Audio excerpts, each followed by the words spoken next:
Okay, I think we can begin. Enough people have joined in. So welcome everyone to the Giussani Series on Faith and Modernity. This is an annual joint initiative of the Crossroads Cultural Center and the New York Encounter. And on this occasion, we'd also like to give special thanks to Breaking Ground and to the Sheen Center for Thought and Culture for helping us to promote this event. The servant of God, Father Luigi Giussani, is well known as the founder of the Catholic movement, Communion and Liberation. What may be less commonly known to many is the extent to which he was also an original and innovative thinker and educator who was able to break through the conventional oppositions between liberalism and traditionalism and to propose Christianity in a new way that responds to the challenges of our time. To make his thought known to a wider public, the Giussani Series on Faith and Modernity annually presents a specific aspect of Father Giussani's rich theological and pedagogical thought. The basis for our presentation today is the text of a talk given by Father Giussani at a retreat for a group of CL University students in 1976, entitled From Utopia to Presence. The decade leading up to that moment was one of intense ideological division and conflict, as well as of activism and social mobilizations aimed at large-scale social transformation. And at that time, some of the student leaders in CL posed a series of questions to Father Giussani about their experience. Notwithstanding many external markers of certain success in the world that they were having, such as increasing numbers of people joining them, a panoply of social and cultural and political initiatives, and above all, a growing influence and power within the university and the public space. These students observed in themselves and in their friends what they described as, quote, an exasperated intellectualism, a nervous activism, and a framework that prevailed over life experience. At the root of their question to Giussani was a desire for, as they put it, clarity about who we are and why we exist in the university. Father Giussani seized upon this moment and this desire for self-awareness to propose something quite new to the students. He proposed the method of presence as against the method of utopia. And it was so important to the history of the Communion and Liberation movement at the time that Father Giussani himself, years later, referred to it as a sort of refounding of the movement. The students who were there in turn testified of a recentering of their work, a return to essentials, and of something absolutely novel that made them, when they went home, discard all the projects that they had and to begin anew again. Now for us, this talk is not merely of historical interest, but we propose it today because of its contemporary relevance. It's parallel to the situation that we appear to be living today, not just in the university, but in our political and social and cultural life more generally. A period indeed of nervous activism, of polarization and conflict, of projects and utopian ideals. And clearly this proposal has touched a nerve. More than 900 people have signed up for this seminar today. So to help us understand what this talk from Utopia to Presence has to offer us today and to say to us now, how can it challenge our perspective in the same way that it did to those university students of 44 years ago? We have two distinguished guests to help us. Our first guest is Professor Stanley Hauerwas, the Gilbert Rowe Professor Emeritus of Divinity and Law at Duke University. Professor Hauerwas is widely regarded as one of the most influential living theologians in the world today.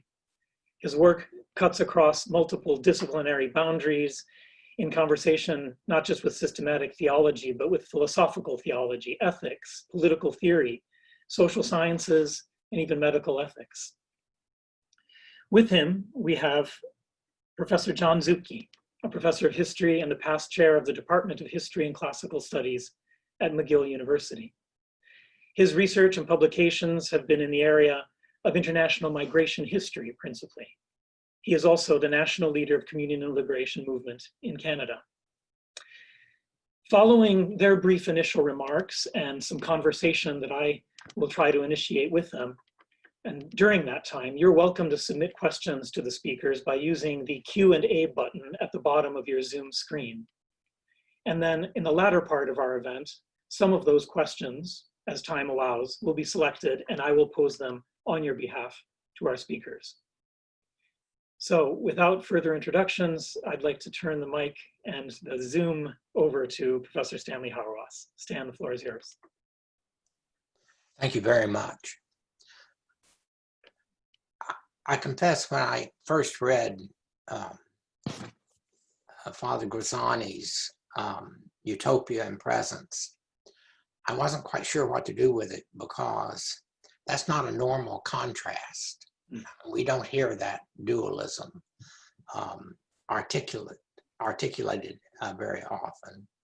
And therefore, it seemed to me to be very important to historicize the context that was coming from. And by Utopia, I took him to be referring primarily to Marxism of the day. And the image I have of that is the French battle at the University of Vincennes in '68, which was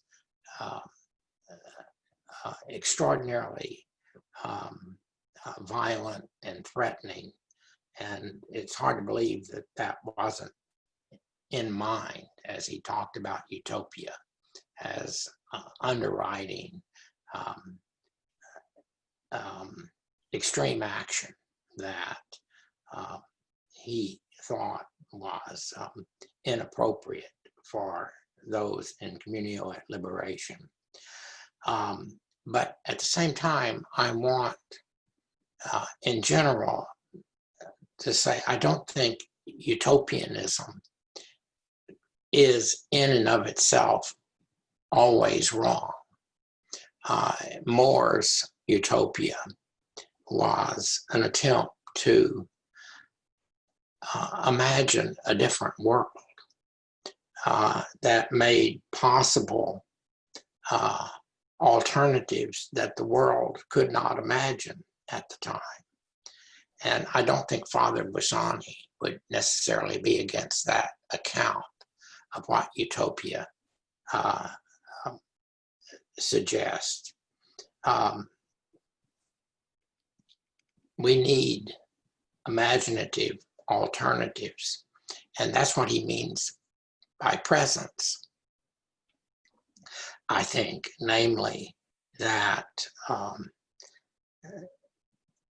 presence denotes Christians taking seriously their own way of being in a manner that the world cannot comprehend on its own. So presence is a witness that is intrinsic to the Christian gospel.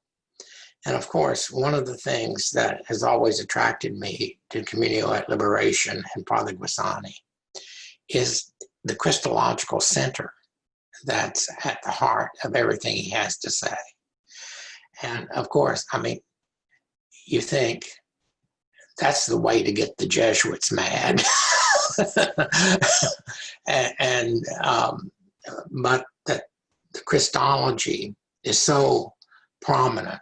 He doesn't start with nature or common morality. He starts with Jesus. And that, it seems to me, is a great gift that can be built on. And that's why it's not reactive in terms of what he says. That what you discover in Christ is, to use his language, a new unity that otherwise you would not be able to make articulate. It was interesting, I thought, in terms of what he meant by unity, I was surprised he didn't say more about the Eucharist. That what is the most intense form of presence for Christians? It's Jesus Christ's body and blood making the church a appropriate witness to Christ. So, and therefore the whole development of friendship as a theme from that account of unity, I thought was peculiarly significant. And of course, just as a brief reflection, why do I find all of this so helpful? It's because I've been accused oftentimes of having the same kind of Christological center that makes me say things like, the first task of the church is not to make the world more just, but to make the world by the church being the church. I think Father Giussani's notion of presence has that kind of ecclesial motif that changes everything. That he calls attention to the university is a way to say it's not just we're present in the university, but how you know what it is you know in the university depends upon theological claims that must be made articulate. And in that sense, I can't, I feel the profound sense that this is a very Italian document, just to the extent that he's not embarrassed about making the theological claims in public. And that's not exactly a manifestation of how it works in America. I think that's sufficient to begin to have reflections on this. Terrific. Thank you very much, Stan. Those are very interesting starting points for us, and I look forward to exploring them a little bit further. But first, John, I'll let you make some introductory remarks as well. Good, thanks. I read this address here, I don't know, for the umpteenth time, and quite a few times in the last couple of weeks. You know, I've always found it to be an impressive document, but I was shocked by how little I'd understood, in fact. You know, my first sense was that Giussani's message is really absurd, you know, for our modern mentality, our way of conceiving things. You know, I'm not saying that the modern world alone does not understand his message. I'm saying that Christians in the first instance probably do not understand it. I think they'd find it to be perhaps simplistic or naive. And I see this tendency in myself also because I was asked to come here and speak today and to participate in this dialogue. And what did I start by doing? I started, well, gosh, I was supposed to talk about the relevance of this, to see what I thought were some relevant, the relevance of this address to present day issues here in the States. So the questions of, I don't know, the cultural divide, the political, the polarization, the racial strife, etc. And I began reading up on these. You know, I really, you know, perhaps need to read up even more on these things, rather than going back, as it were, to the origin, to what really comes before.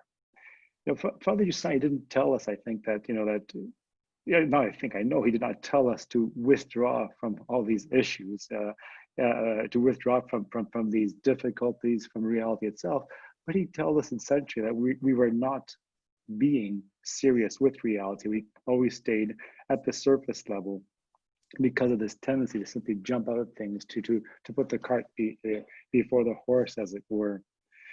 So we were asked to just simply say what struck us, and I'll try to keep my introductory remarks really short. But what really, I actually had drawn up a list about a week or two ago And yesterday, once again, thought of a secondary list, which now became my primary list, really. And what really, really strikes me, first of all, in this whole document is how Father Giussani draws this connection between presence and present. And, you know, we tend to begin our ideas and our plans on how we can change society, but Giussani says something different. He asks us to do so not by planning things in our minds, but simply by remaining in the presence. You know, as a new reality, he says, is not built by speeches or organizational projects, but by living gestures of a new humanity that is present. And he says, and what we need is a new and present reality in which the illumined desire and the heart of what is human live. And he adds, I think it's just wonderful that he adds, you don't need thousands of people for this. 500 suffices, even 5 suffices, he says. He asks us then to remain in the present and to look at what there is, you know, and what is out there. What is there, in fact, out there when he asks us to do so? Yes, we see the ills of our society, certainly. You know, the racism in our structures and our hearts, the exploitation of other human beings, all sorts of tension, racial tension, economic tension, social tension, and we seek solutions. And we get on the bandwagon of other people's or other groups' proposals to resolve the ills of society. And those ills are certainly there, yes, in my present, but there's something else that is also present, which is myself, you know, my I. And the very fact that I can say I is because someone else, this presence, which has awakened my heart and made me aware of myself. Father Giussani is not trying to tear us away from the world, and have us hide in some cocoon, but he wants us to see the present for what it is, and it's much greater than we can see. And yet it's not possible for us to see that present without this continuous awareness of who we are, and thus of the event, the presence that reached us. In his other book, The Religious Sense, he says, he describes the present, as the place both splendid and enigmatic of our freedom. Fantastic line, is this splendid and enigmatic of our freedom. So we see our freedom so often connected to our ability to do, to perform, to execute, you know, what we think will solve problems. But our freedom, he reminds us in this document, is exercised most deeply when we depend on or follow something we cannot control, that event that has reached us. That is the presence then is in our present. That the presence in our presence is that enigmatic place. It's not a puzzle, because we can solve a puzzle. It's an enigma, a mystery. And this does not involve solutions, but it involves a relationship in my freedom. So our problem, says Giussani, is that we are unable to center our gaze on that point, that event as he calls it, where we finally discovered that response to our deepest desires. Not that we understand the response, that we understand who Christ is, but we recognize the response, we recognize him, even in the mysterious way in which he comes to us. I think I'm going to stop here, actually, because I just want to really emphasize this question of presence, that we are not even aware of what is in our reality, because we are not even aware of what that present is about, because we're not aware, or we forget about that presence, in fact, that has changed everything for us that we've encountered, but yet we constantly forget in our constant concern about achieving something, getting results, you know, creating this utopia. Well, thank you very much, John. So there's so much to talk about. Why don't we begin where you began, Stan, with the idea of utopia itself. As you said, utopia is not all bad, but in the distinctive way that Giussani is criticizing the idea of utopia here, he refers to the utopian path as a temptation. That's an interesting word, because it suggests, on the one hand, that it's attractive to us at some level, but also that there's something fundamentally false about it, at least as he's the kind of utopia that he's pointing to here. So should we understand? I mean, what is both the attraction of utopia to us, of the utopian option, And what is false about it, or what is misleading about it? Why is it the wrong path, do you think? I'll be really interested in what John says to that. Like him, I found a good deal of utopia presence obscure, profoundly obscure, but I think what he's after is how utopianism is an invitation to destructive humanism that thinks it must finally kill someone in order to achieve justice. And Giussani is critical of that set of presumptions that so dominate in modernity, that assume that the only way you will get relative justice is through impatient destruction of other people. And patience, therefore, is crucial to presence, through which you never overwhelm another human being. That's the reason why he just says we don't divorce one another and we don't use abortion as a way of becoming better human beings. And I think that that kind of challenge, most of modern progressive movements don't want to hear. And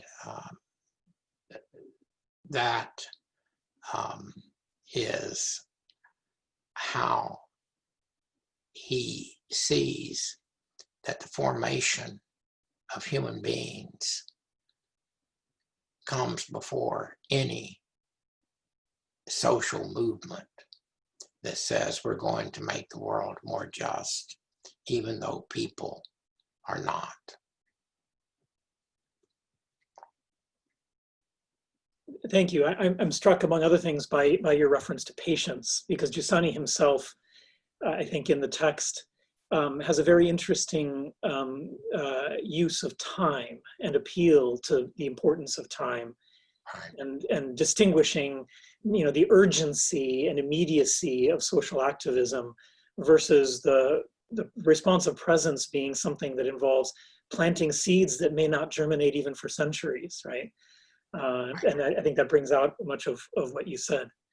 John, what would you like to add to that? I mean, what is the temptation of utopia that is present? Yeah, first of all, I really like what Stan said, this distinction he made between the utopia, the good utopia, as he puts, this thinking of a different, having images of a different world, of a world that can be different, right?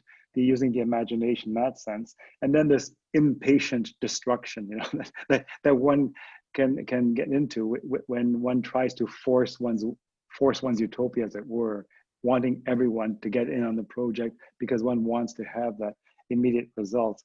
I think this is the temptation. I think the utopia, I think that the utopian path is really so attractive, because it seems to respond to our to our human desires for happiness. We want happiness, and we want to achieve happiness. I mean, in Thomas More, even in with this idea of utopia, it's for our human happiness, for satisfaction ultimately, and it also seems to respond to the human desire, to be constructive, to create something in that, and in that sense, it is very attractive.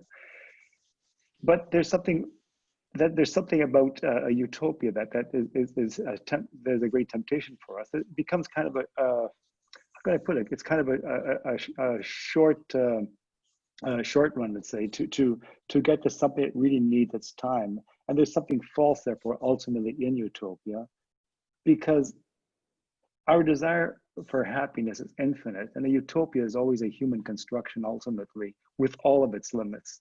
And because of that, we don't.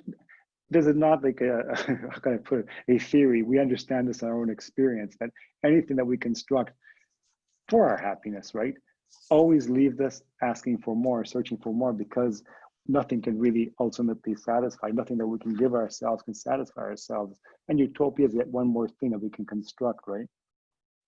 But also, I think that utopia doesn't ultimately, respond even to the human desire to truly create something, because creation always introduces a newness. And utopia, this plan that I have, this project I can have for whatever it is, a better society, better relations between races, etc. All these plans that I can bring in, can be done with goodwill, certainly, but they are my construction, ultimately, my idea for that future society. And because of that, there's always this kind of element of newness that's missing if everything begins ultimately from my plan and is controlled by me. Thank you, John. So maybe this next question, I'll begin with you, because the way that you've described presence and now, the sort of the temptation of utopia, so it leads me to sort of want to explore a little bit more why Giussani has such harsh words for the initiatives and the social action of his time.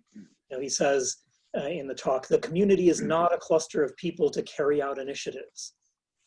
So what's wrong with carrying out initiatives in favor of social action? I mean, certainly he's not saying, everything in his life shows that he couldn't have been saying that we should be passive or inactive or quietist in the face of the world. So what exactly is the method that he's proposing of how we should engage? And why is the method of presence not just a form of passivity in the face of the urgent needs and cries of humanity that we see around us in the world? Yeah, Giussani does have very harsh words for initiatives and social action as a starting point. Okay, in other words, I think that's the important thing, that these initial social action, they cannot be the starting point for for dealing with the problems of society, the problems in our own lives. The interesting thing is who, or what is initiating those initiatives, right? Again, this whole idea, going back to this whole idea of utopia. For Giussani, the awareness tied to the gesture is paramount. It's the awareness that's paramount for Giussani. Why carry out an initiative? Why should I carry out any particular initiative? Why should I even go visit the dying in a hospice? Why should I go visit prisoners in the prison? Why have foster children? Why go down and work in a soup kitchen? We're constantly thinking about what it is that we could do. What can I possibly do to improve society, improve the situations in our society? Is it because I have to do something, and quote unquote do something? It's always we have to do something. Right? Is it because of this? Is this why I begin the initiative? Do I begin the initiative with this awareness? I have to do something. That means we don't have any awareness, right? Or do I simply want to communicate what I have been given, or better still, give of myself, to share my life, to share myself as it were with others, which demands a certain authenticity from me, right? So if I have to do something, then it's mere activism, and this mere activism can just wear itself out, or it can become violent, right? And if it's mere activism, I necessarily, in any case, want to reach a goal. I say we have to reach this point, we have to achieve this result, we have to obtain a result.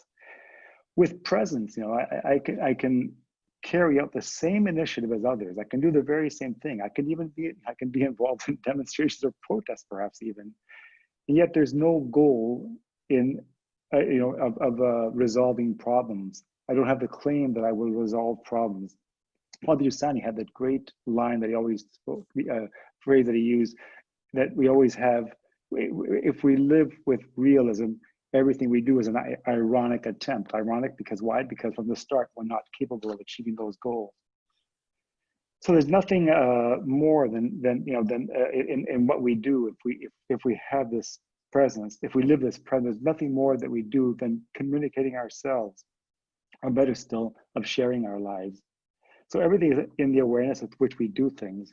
You know, I was thinking that here in Montreal, you know, during the whole Black Lives Matter movement here in the last few months, there were many demonstrations in the city. And one morning, I was reading the morning papers. I noticed that there had been a public demonstration also in a park near my house here. I had no idea about it. And the first thing I said, "Oh, too bad I wasn't there."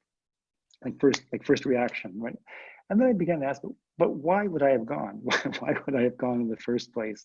It just showed me, I think it just, you know, made very clear to me how the very first thing that comes to mind, it's a modern mentality, right? I have to do something. Whereas the real question is, why do we do it? With what awareness do I do what I do? Father Giussani calls us to that awareness. I think how to think about presence is not like it's something we have to try to do. It's a reality that's already grasped us in ways that we don't notice. And I mean, think about the role of medicine and physicians. What do you call every physician's patient finally? Dead. That means that to be a physician, you are going to be present to ill people in ways that finally all you can do is be present. And that's a way of saying, simply because you're ill, I'm not going to abandon you. That kind of intense human relation, I think, is what Giussani is about in this kind of reflection, that we, through Christ, have been called into the world to be present to the agony of the world in a way that we do not use methods that will only increase the agony in the name of justice. Thank you. I mean, a quick follow-up to I mean, in some senses the same question, but that your responses, both of you, suggest to me is that this, I mean, is in the talk, Giussani associates the method of presence in various ways with the qualities of, he uses the word serenity, hope, balance, joy. And these seem such a contrast with the prevailing atmosphere that we're seeing around us, and that we find inside of us often, I'm sure. Anxiety, extremism, despair, cynicism, right? So the answers that you just gave suggest to me a way to understand the paradox of being serene and detached when all the world is burning around us, literally and metaphorically, and that how that itself is a realism rather than a different kind of utopianism. Is that right? Am I understanding correctly?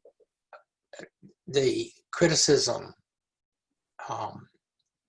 that could be made of the kinds of things Giussani is suggesting, and that John and I have elaborated, is the Marxist claim that Christianity is the opium of the masses, just to the extent that you have presence, but you don't give a hoot about developing just forms of life.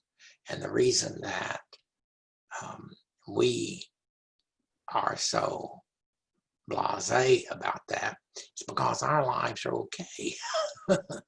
So how to be present to the poor, does not go away. I was interested. I thought it would have been fascinating for him to engage Rerum Novarum in this piece on how Rerum Novarum understood how, or Leo understood how, as a matter of fact, the church offers the world a way, a presence that creates just people doing just things in a way that doesn't make the state more than it needs to be. Those are the kinds of questions that are really worth exploring, it seems to me. Mm-hmm. And they're raised by his account of presence. Thanks. Well, John, did you want to add something to that, or? Yeah, if you don't mind, I just want, because I think being able to distinguish whether we're merely withdrawing from the world or living, how can I put it, an authentic, a true serenity, is an assessment or judgment that each one of us has got to make. Each one of us has to make that assessment in our lives. I think quietism, ultimately, I think Stan would know better than I here, but I think quietism is an intellectual choice, ultimately, to withdraw from the world, from society's problems. One simply withdraws.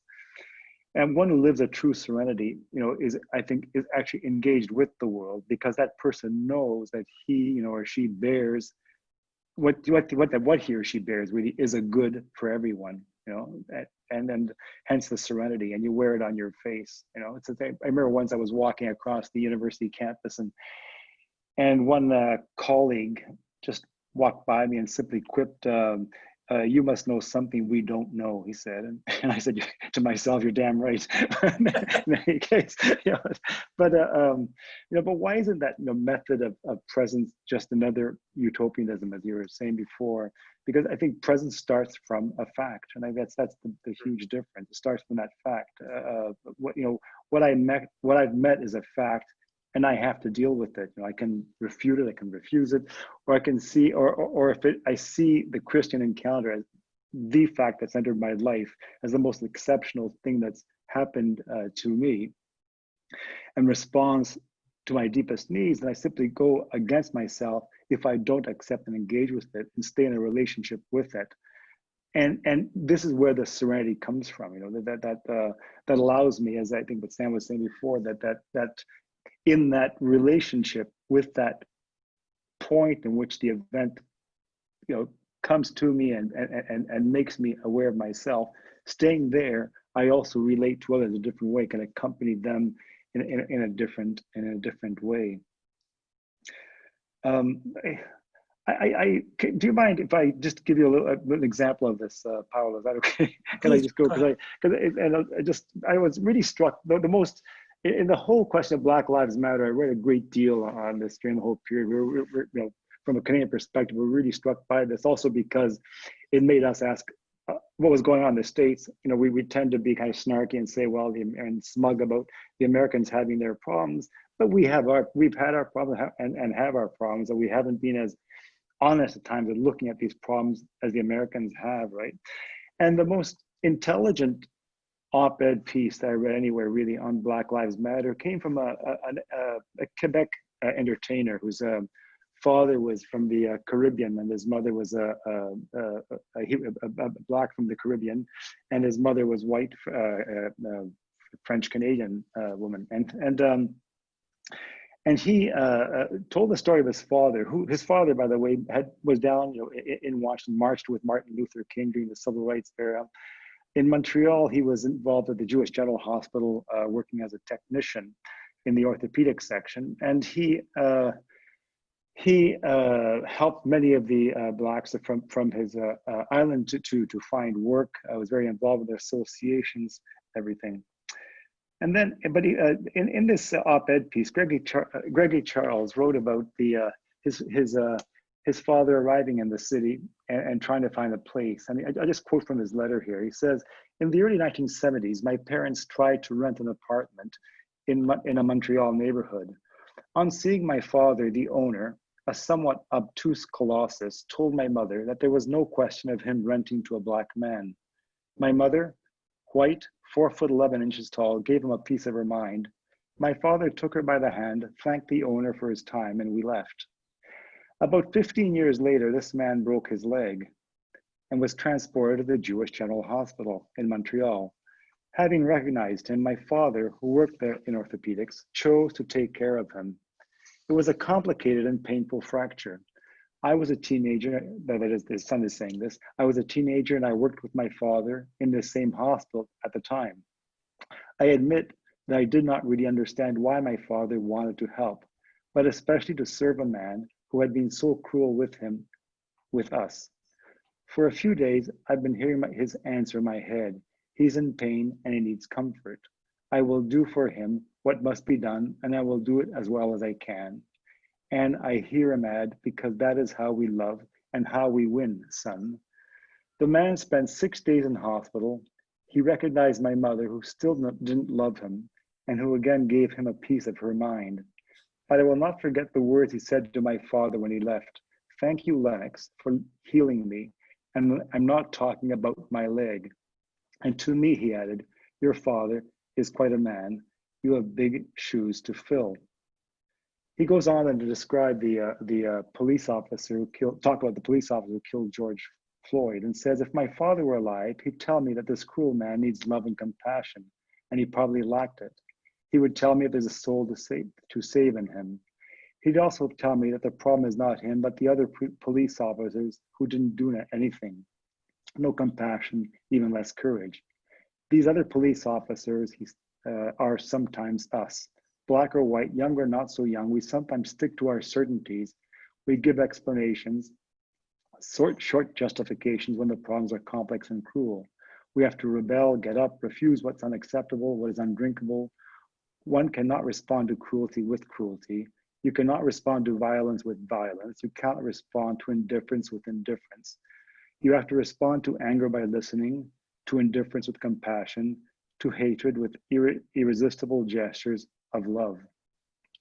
He goes on this thing, but this man Lennox, the father who helped the man who would deny him an apartment, very interestingly, was one who lived this constant relationship with the one who changed his life. This man went to mass every day at St. Joseph's Oratory here in Montreal, and was actually killed by a snowplow coming out of mass one morning. And so it's so interesting that this man who lived this special relationship with that affective center, that was Christ for him, had in front of all these issues regarding the rate of racial tensions, he began from the individual with no project in mind. And what came of this? One person was healed, right? One person was converted through this, was changed through this, right? Giussani, I think, is asking us to be at this level here, not the grand projects of constructing a new society, but starting from our own relationship, our own unity with that point where we've changed, and through that, whatever happens afterwards doesn't really, it's not our business. After that, what happens really is even one person to change is a miracle in itself. Society is changed by people who are changed by those who have been changed already. I think all that is right. The thing that I would add is the Black Lives Matter movement. I think one is a gesture toward having some kind of response to the slave racist character of our lives as Americans in a way that somehow relieves the agony of that.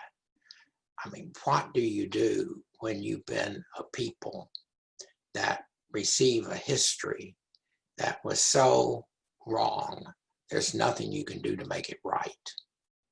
How we acknowledge that and know how to go on is one of the great challenges before the American ethos. The problem of some of the demonstration is, I think America is not clear. We know how to form people in a way that they can take pride in the character of their lives. My way of putting it is, American liberalism is the production of people who believe they have no story, who believe they should have no story except the story they chose when they had no story. That's what we call freedom. The problem with that, of course, is that's a story they did not choose. And it leaves you with a life that you're not sure you want.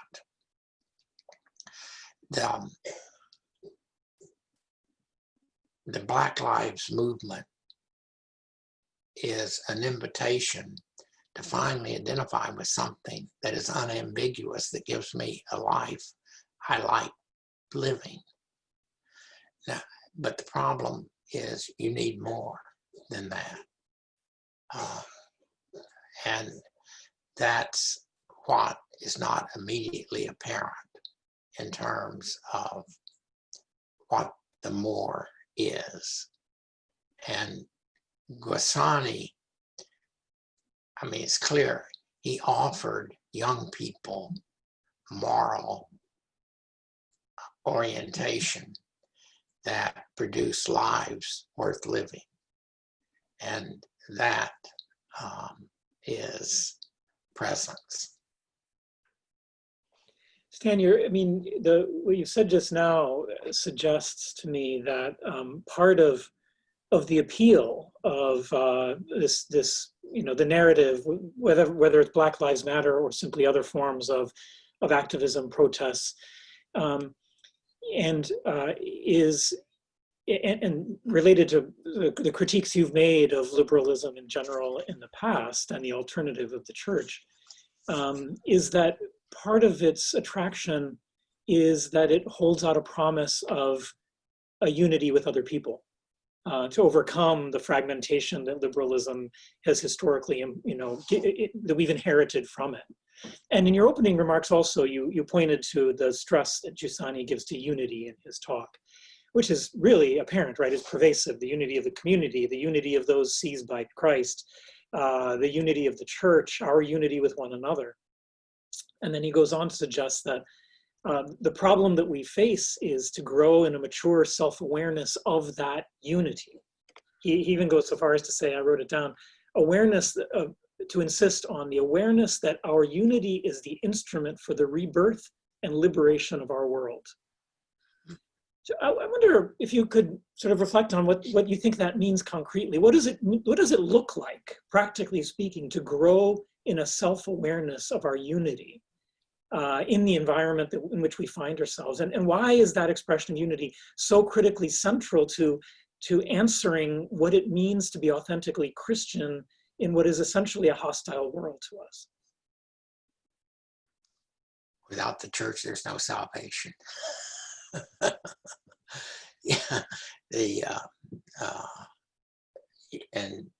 You can just say it's very basic. To be a Christian means you can't kill. Learn how to make that a way of life, and you're way down the line toward needing other people to help you live it, and how you can be used to help other people live the way that you've been given. Thank you. John, is there anything you'd like to add to that? I mean, where does unity fit in here? Why is it so central, and what does it look like? Question. I really think it's so difficult for us to understand just in this document here, right? Giussani's insistence on unity, his insistence on unity. I think it's because we, and by we I mean Christians, don't often perceive, we're not aware of this need for unity within ourselves, right? Because it's not that unity is not a Christian need alone. It's one that everyone needs. I think what Stan was saying also in the Black Lives Matter, this desire, this need for unity. It comes to the surface, and particularly in crucial moments in our lives, we perceive that unity. There's towards the end of Václav Havel, the dissident who became president of the Czech Republic, and towards the end of his book, The Power of the Powerless, he refers to small communities, that are working towards the common good, who work without a possibility of any visible success, but rather with this common perception that they're doing a work together, right? They're finding deeper meaning in this work they're doing together. And he says that around there somewhere in that same section, he's something to the effect that the desires of life, the motives or the reasons for life must prevail over ideology in such a situation.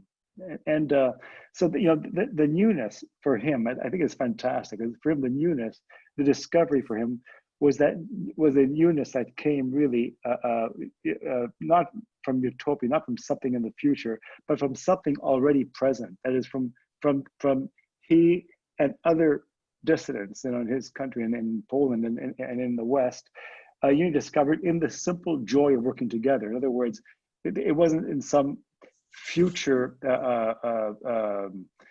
project, but already in working together, in that simple unity there, a joy emerged. And I think that one of the beautiful things that we can, we can't create that unity. We can only discover it. And there's something that we experience, a joy, perhaps might be the word that we experience, that makes us, in fact, recognize that unity.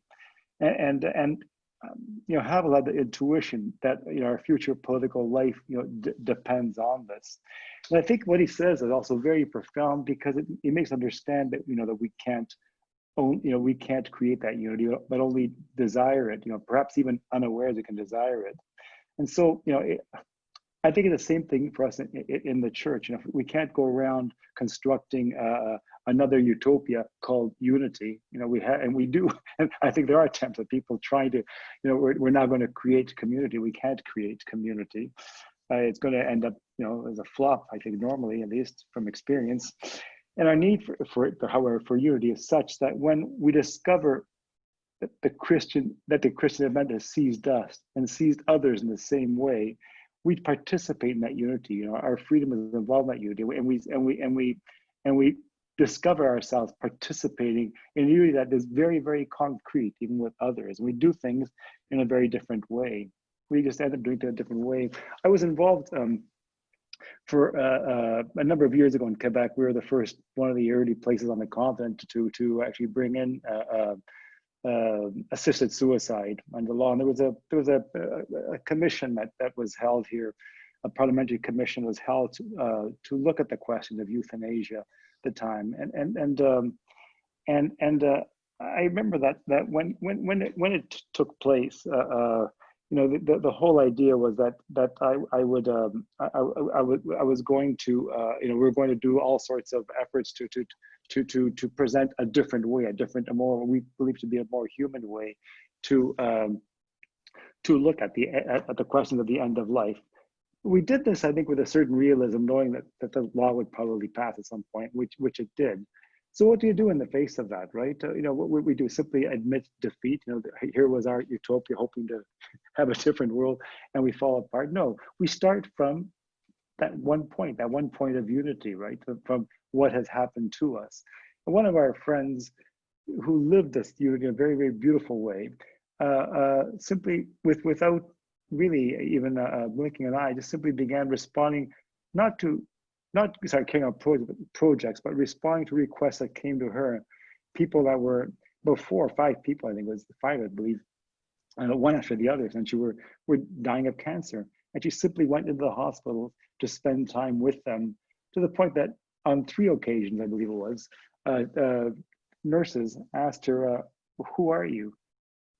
Are you this person's, brother, sister, aunt, sister, aunt, or daughter?" And she said, "No, I'm just someone who was called by a friend if I could come to see her." And these nurses were just shocked by the fact that this woman would be there. And in one of these hospices, in fact, the nurse simply said, just looked around the room and said to the patient that was being visited by my friend, "But look at these people around here. Do you realize no one's been here for 2 weeks?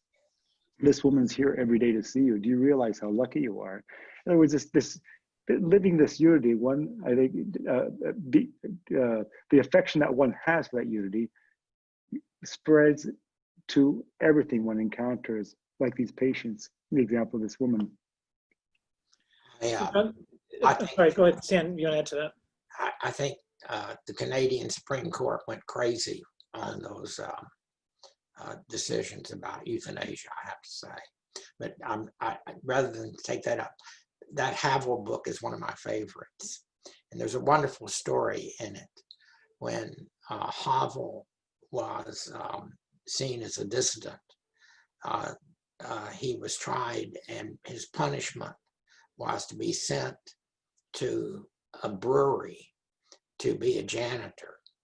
And there he discovered there was a brewmaster who really cared about brewing good beer.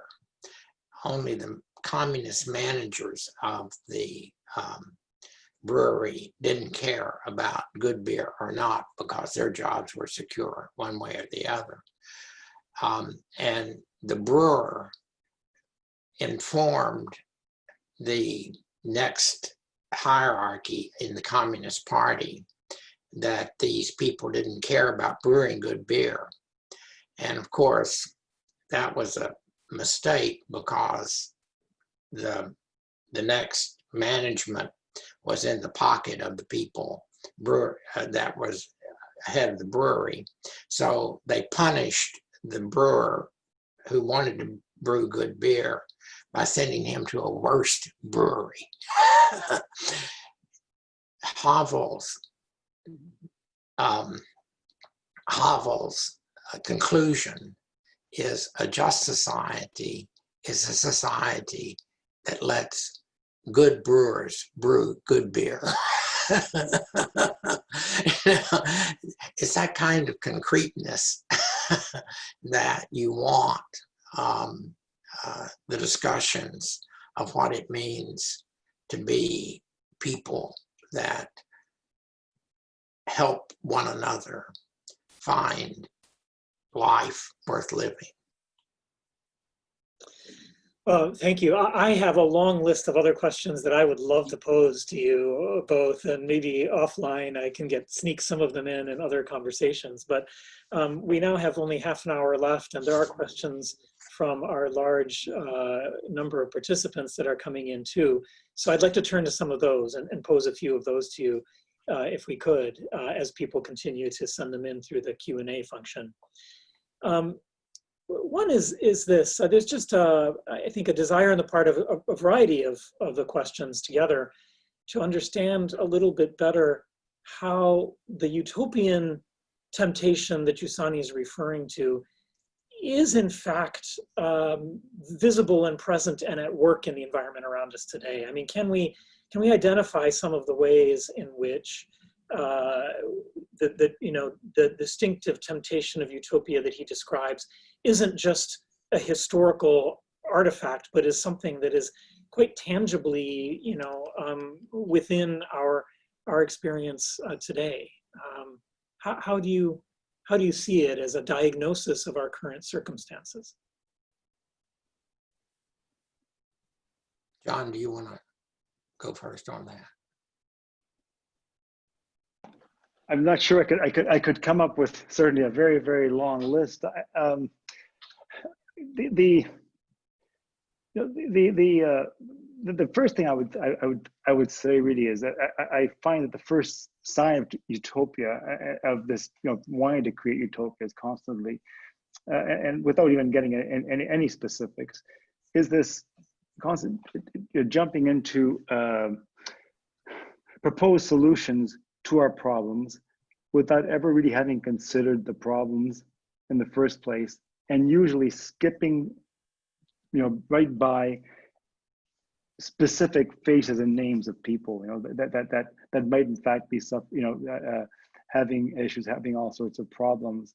The second thing I see though is that it is in many kind of very odd, plans, projects, committees, new committees that are constantly being up, either in universities, in the church, everywhere in society, really constantly to address issues, address questions, without ever going to the depth of the questions that are really involved, as it were, the questions behind the questions, the issues behind the issues, constantly.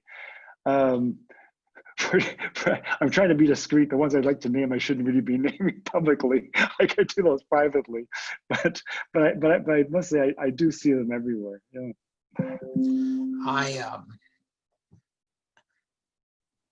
It's interesting that Giussani never uses the language of sin in this piece. And I sensed that behind his critique of utopianism was his reading of Reinhold Niebuhr, who was quite also a critic of utopianism, because sin has been defeated, but it is all too real in our life for Niebuhr. I'm not a Niebuhrian, but I think that what is more utopian than we're the greatest nation in the world? I mean, that kind of self-regard is unbelievably utopian and destructively so that freedom for every human being has been established through American democracy. We've got some little problems and all that kind of things. I mean, I think the American project is unfortunately over determined with utopian presumptions. We are going to make the world safe for us, that's a utopian desire. So I think how to have an appropriate sense of the limits of our lives in a way that do not let those limits become excuses is part of the challenge of the kind of world in which we find ourselves. I mean, your answers suggest to me, something quite specific in my experience at the university too, and both of you are in university contexts as well, all your lives. Your reference, Stan, to the utopian project being characterized by a lack of reality and appreciation of the reality of sinfulness in the world, right?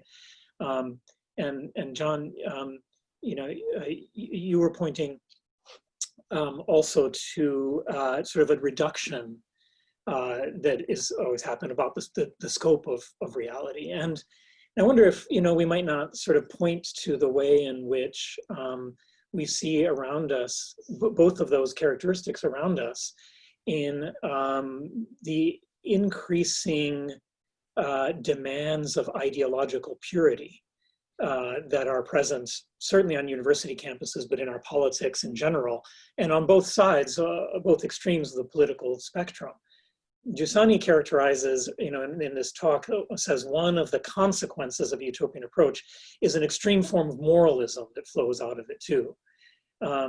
Would you agree that that sort of, a moralism and a utopianism is present in things like the desire to cancel the realities of history, or to categorize everybody into, solely sort of Manichaean, dualistic categories of good and evil?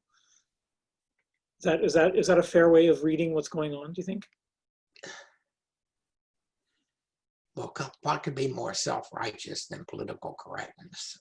The challenge of people that use political correctness to shut other people up.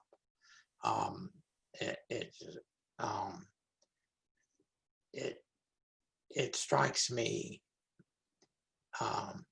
that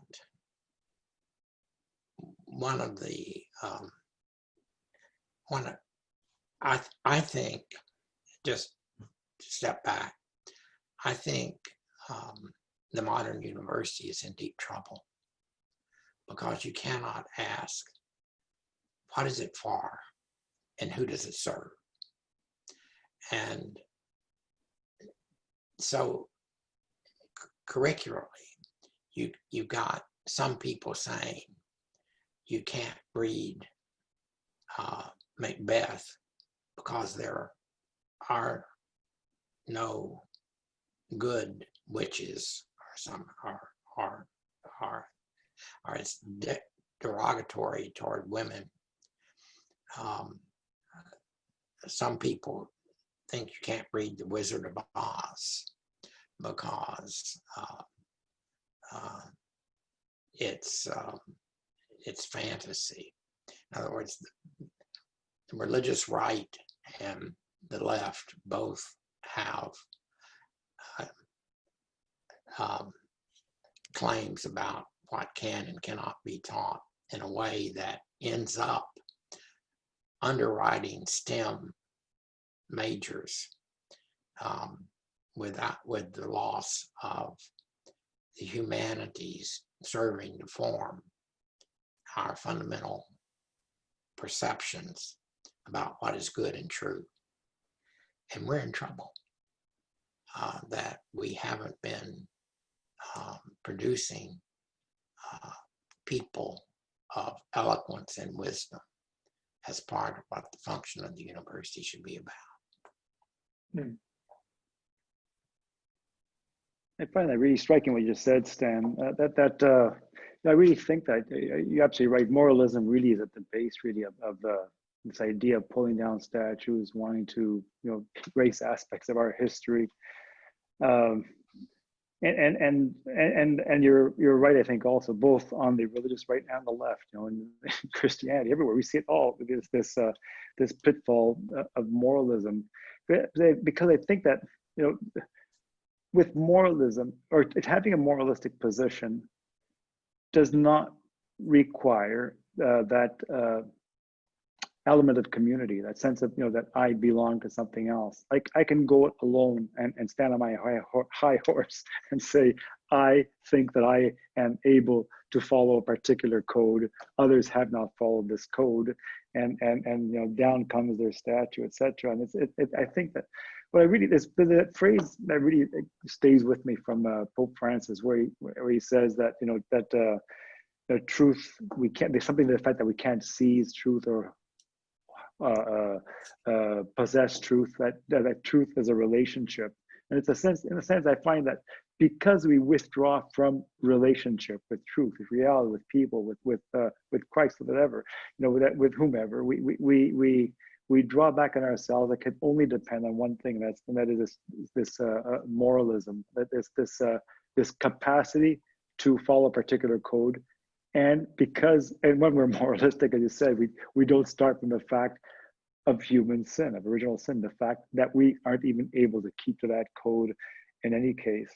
How different it is, when everything becomes a relationship. That there's that line, there's a line from not a line, there's in a letter from Augustine to the Julian the Apostate. There was a section that Father Giussani paraphrased for us, really, I think, where he said that, where Augustine says, this is to Christians in particular, here's the poisonous errors of your ways, that you follow the example of Christ rather than his person. So we'll take the example, we get the code, we're going to apply it, and of course I can follow that code, but other people are falling left and right, and down come their statues, as it were, right? Whereas it's much more difficult, yet much more beautiful, much more of an adventure when I stay, in fact, in a relationship. I do have to say, John, that I think most of those statues should have come down. They were not put up to honor Civil War dead. They were put up in the early 20th century to underwrite Jim Crow as a form of life in the South. And therefore, they said to African Americans, "You're not part of us." And that is something that I think needed to be corrected deeply. I take that stand. I'm coming from a Canadian perspective. I was thinking about statues coming down in our country, and which are different issues. But no, I understand. I'm in totally agreement with you on this. Yeah. Well, gentlemen, let's turn it from the diagnosis of utopianism to the method of presence a little bit more. Various of the questions are asking, okay, but in certain specific concrete contexts, what does it mean to live as a presence, to follow the method of presence? So, for example, simply in the polarized cultural discourses of our day, there's so much pressure to take sides, right? You always have to take a side, and whatever side is completely opposed to the other side. What does it mean to be a presence in a situation like that, where everything is completely partisan?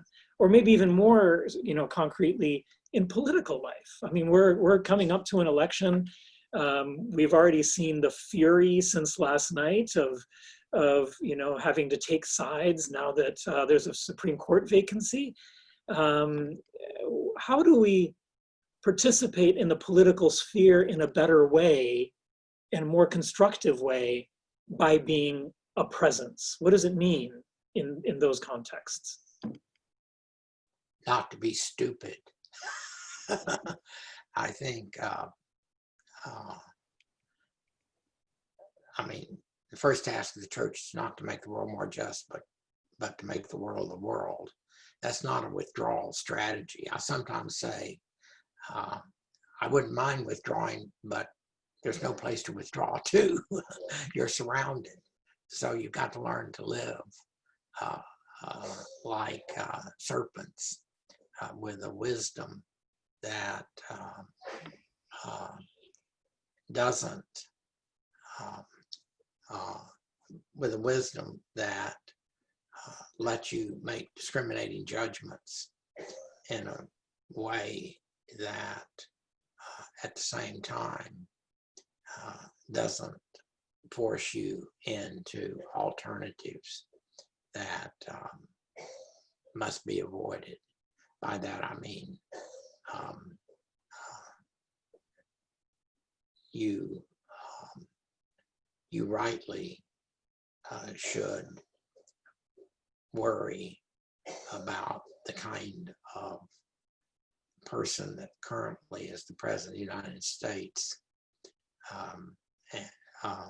and you have to make compromises about abortion.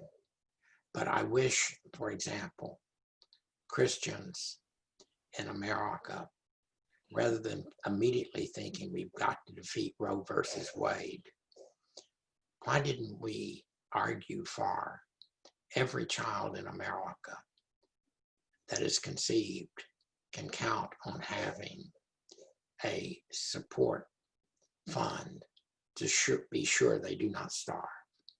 So how not to let the immediate political alternatives determine who we are as Christians, but to use our imaginations to provide a witness to what it means to be ready to receive children who are being born under hard circumstances.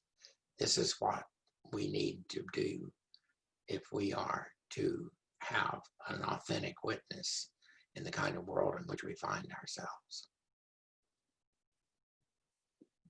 No, I just, thanks. I really appreciate what you just said there, Stan. I was thinking as you said this, that, you know, when we have the experience of falling in love, you know, we go back into our everyday lives and do what we've been doing, whether it's in, you know, the political sphere, in the university, and you know, on the job with friends, whatever.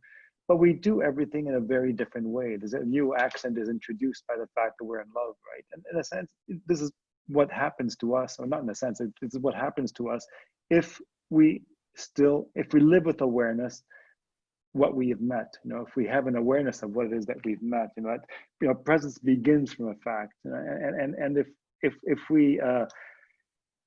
we are involved in whatever it is, in politics, in socialism, political issues, etc., we can be there just as anyone else is. You throw ourselves in the fray just like anyone else, but we go there with that different awareness, that fact, with that new, with a different way of doing things, with no how can I put it? No immediate end in sight other than bringing that fact into the policy, introducing it into the policy. You know, and again, the rest, you know, really isn't our business. Whatever, anything that emerges from this, any good that can come of this, you know, is done not on our time, not on our schedule, but on God's time, right? So, let me interject aside from the questions in the chat, another one of my own here, because both of your comments have provoked it in me. I mean, I'm reminded of the fact that when Giussani gave this talk in 1976, one of the student leaders who was there later said, described it as not giving them a theory to apply, but a witness to follow. And when we're asking about what it means to use the method of presence and how that can make us more constructive in the environment, I wonder if the difficulty that we have in imagining what it means is that by default, we would like it to be a theory to apply. And it's not that. As this student realized already in 1976. But if that's correct, that it's not a theory to apply, but a witness to follow, then help us understand the second half of that. What is it? Giussani himself in the talks, you know, refers to the method of sequela, of following.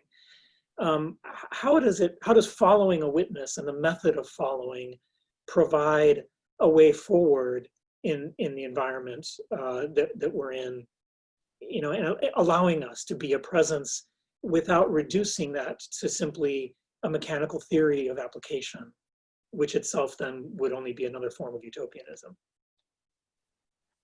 Is a question clear? I was a little witness is a crucial concept for me, and Charlie Pinchas and I wrote a long chapter on witness in a book of mine whose title I can't remember.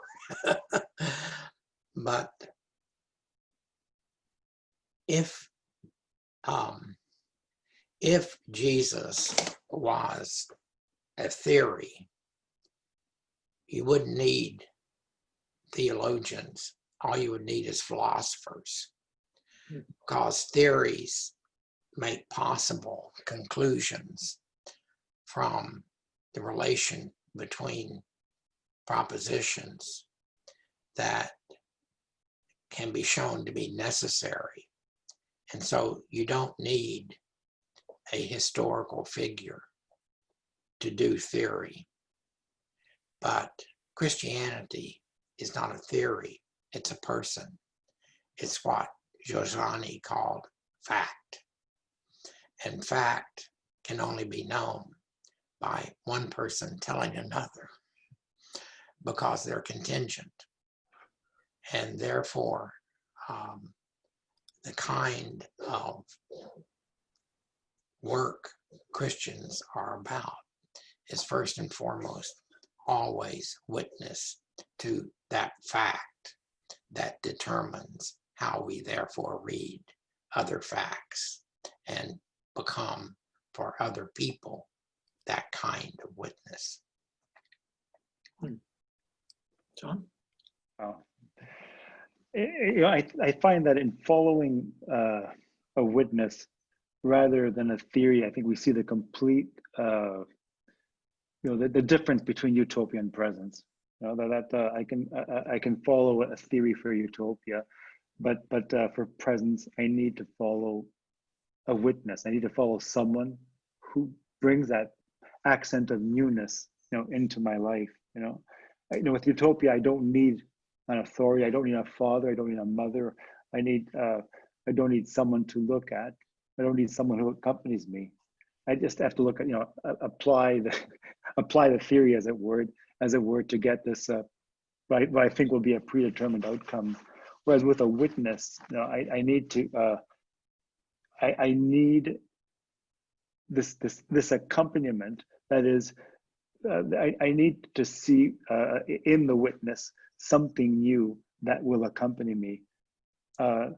I can, at least in my own experience, I think of the many witnesses that I've had in my life. I gave one example before, the one who went to visit these dying people in the cancer wards, for example. I always have a certain good envy seeing them. What they have, I want for my life, and if I want it, I just simply can't say. There's a theory to that I can take away. There's a theory to that I can take away. I need to stay with that person, follow that person, look at that person, follow that person, allow myself to be accompanied by that person so that my life can change. I think that the way of witness, in fact, opens up a completely new world for me that way.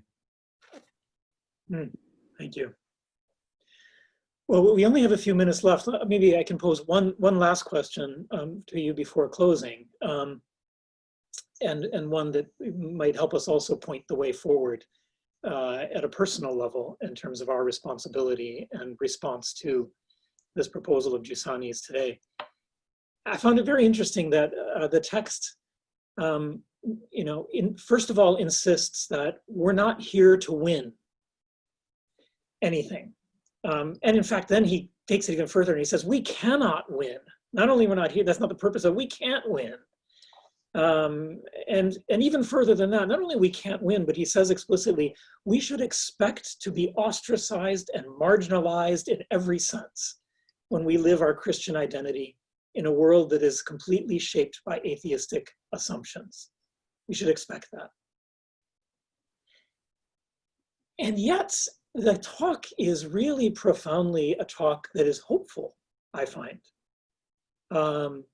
It is imbued with Christian hope. And he concludes by saying, victory is already inside us. So if we can't win, and we should expect to be ostracized and marginalized in an atheistic society when we seek to be present and live our Christian identity, what does it mean to say that victory is already inside us? It means that I have a line that says,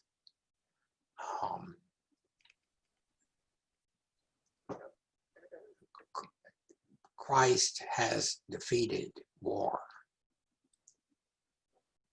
which means that we can live nonviolently. So nonviolence is not an attempt to win because it's already been won. through cross and resurrection. So the notion that we've got to win, interestingly enough, doesn't give you a Christ who won. Thank you.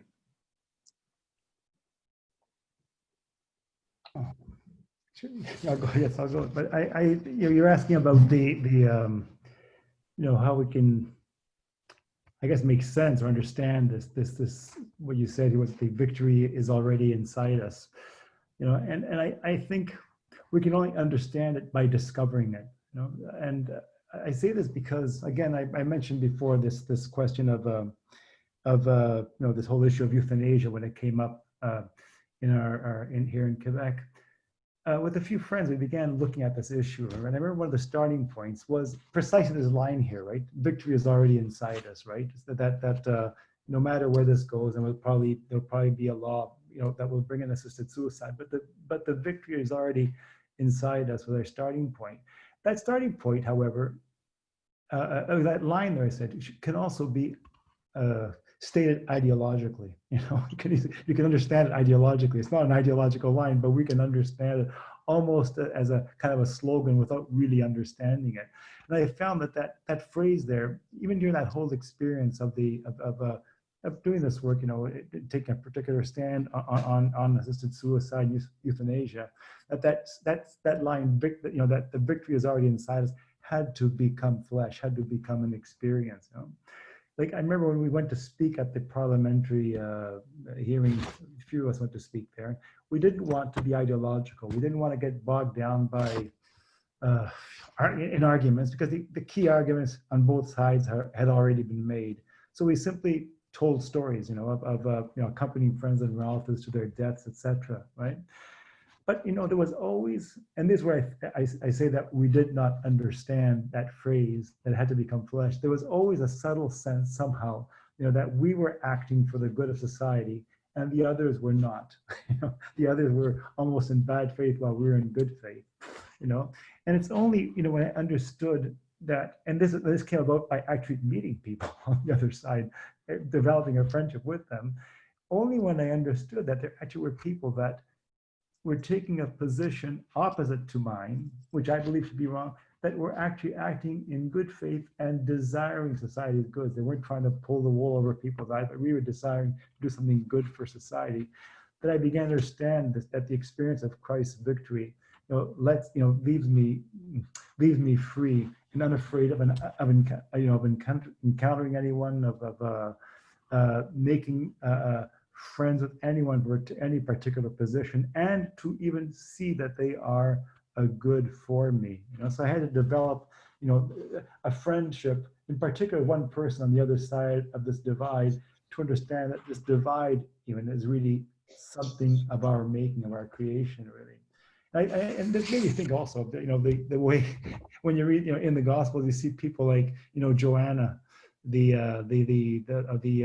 wife of Herod's servant, or Nicodemus, people who are supposed to be kind of quote unquote from the other side, involved with people from the other side, how they became discreetly or not discreetly became friends of Jesus, and so the victory, I think, for me at least, the victory of Christ at that time certainly became clear to me in the fact that I no longer saw a distance between me and the other. I want to reach out to others' humanity and hope at the same time that same humanity might reach me. And the fact that I could have an affection for these people, for me, was a miracle, a sign of his victory. Thank you, John. Thank you, Stanley. I'm so sorry to say that we've already used up all our allotted time. There's still so much more to discuss.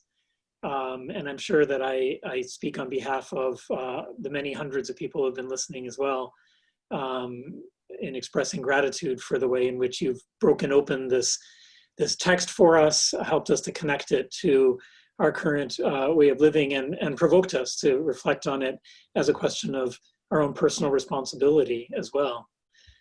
Before closing, I do want to add just one final important announcement as well. And that has to do with the New York Encounter. It takes place in just 5 months from now on February 12th to 14th. Due to the pandemic, this year there will be a new format. The conferences, exhibit presentations, performances will all be streamed from New York on YouTube Live, and they can be watched together in physical gatherings where that's possible anywhere else in North America or in the world. In other words, the encounter this year will happen where we are, where you are, and it will be up to us. The 2021 encounter is going to be dedicated through its witnesses and stories to, here, reading from the statement, quote, appreciating and delving into the meaning of what has been happening this year with all its sorrows, questions, and expectancy. We want to move forward without forgetting or banalizing the experiences, the lessons learned, and the discoveries brought to us by this incredibly dense 2020, something that we may have already noticed happening in and around us. Even if the events of this year have caused us great pain, we do not want to waste them as if they had happened in vain or did not matter. We want them to be instead like stepping stones on the journey of life, an invitation to a true lasting change. Is it possible? So please stay tuned for more information and news about the Encounter 2021. And I think it's fair to say that this very rich discussion today itself has been an important stepping stone on the journey of life to help us judge what is happening in this dense 2020 and not leave it behind.